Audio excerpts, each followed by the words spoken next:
ठाकरे बंधू एकत्र येण्याच्या चर्चा सुरू असतानाच मुख्यमंत्री देवेंद्र फडणवीसांनी राज ठाकरेंची गुप्त भेट घेतली.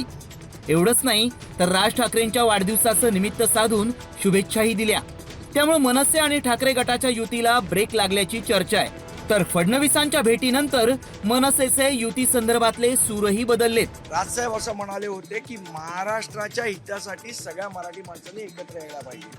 आपल्या सोयीनुसार अर्थ जर कोण काढत असेल तर त्याला आमचा नाईलाज आहे. आमच्याकडनं कुठल्या युतीचा प्रस्ताव 2025 मध्ये तरी दिला गेला नाही. तो दिला होता 2014ला दिलेला, 2017ला दिलेला.